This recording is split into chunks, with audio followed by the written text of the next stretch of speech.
इंद्र को क्यों कहते हैं बरसात का देवता, जानिए इसके पीछे का कारण। हिंदू पौराणिक कथाओं में भगवान इंद्र वैदिक देवताओं में सबसे महत्वपूर्ण देवताओं में से एक हैं। देवताओं के राजा, देवराज और स्वर्ग के अधिपति के रूप में विख्यात इंद्र विशेष रूप से वर्षा और गरज के देवता के रूप में पूजनीय हैं। वर्षा और मानसून के साथ उनके जुड़ाव का भारत में गहरा पौराणिक, सांस्कृतिक और कृषि संबंधी महत्व है।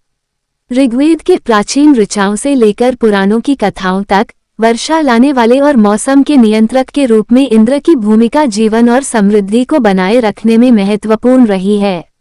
लेकिन इंद्र को विशेष रूप से वर्षा का देवता क्यों कहा जाता है? आइए पौराणिक कथाओं और इसके पीछे के कारणों का अन्वेषण करें। वैदिक साहित्य में इंद्र की प्रमुखता ऋग्वेद में सबसे अधिक दिखाई देती है, जहां उनका उल्लेख किसी भी अन्य देवता से अधिक बार मिलता है। उन्हें एक शक्तिशाली योद्धा के रूप में वर्णित किया गया है, जो राक्षसों असुरों से संसार की रक्षा करते हैं और प्रकृति में संतुलन सुनिश्चित करते हैं। वेद अक्सर इंद्र को वर्षा, उर्वरता और प्रचुरता से जोड़ते हैं, जो कृषि प्रधान समाजों में उनकी भूमिका का प्रतीक है, जहां जीवित रहने के लिए वर्षा आवश्यक थी। इंद्र वज्र धारण करते हैं, जिसका उपयोग वे बाधाओं को तोड़ने और वर्षा करने वाले बादलों को छोड़ने के लिए करते हैं। बिजली और गड़गड़ाहट से उनके संबंध ने उन्हें प्राचीन काल में मौसम का स्वाभाविक देवता बना दिया था। वृत्त की कथा इंद्र के रूप में वर्षादाता।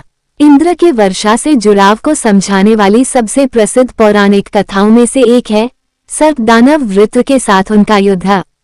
ऐसा कहा जाता है कि वृत्र ने संसार के समस्त जल को अवरुद्ध कर दिया था, जिससे सूखा और कष्ट उत्पन्न हुए।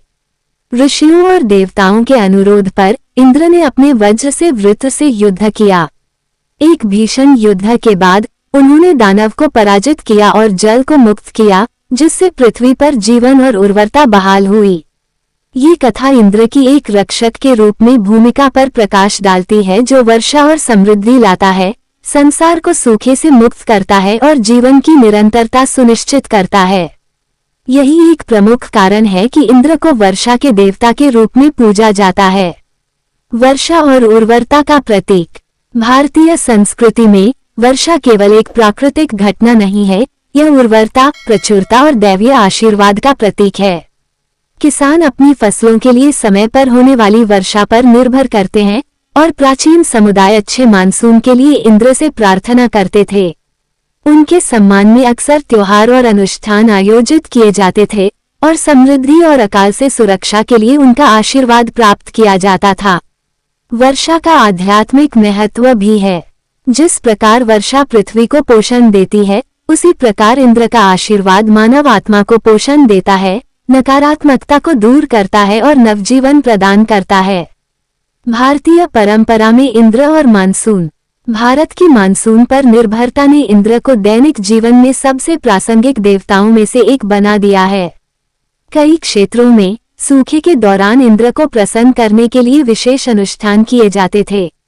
वर्षा के लिए उनकी कृपा प्राप्त करने हेतु गीत, यज्ञ और प्रार्थनाएं की जाती थीं।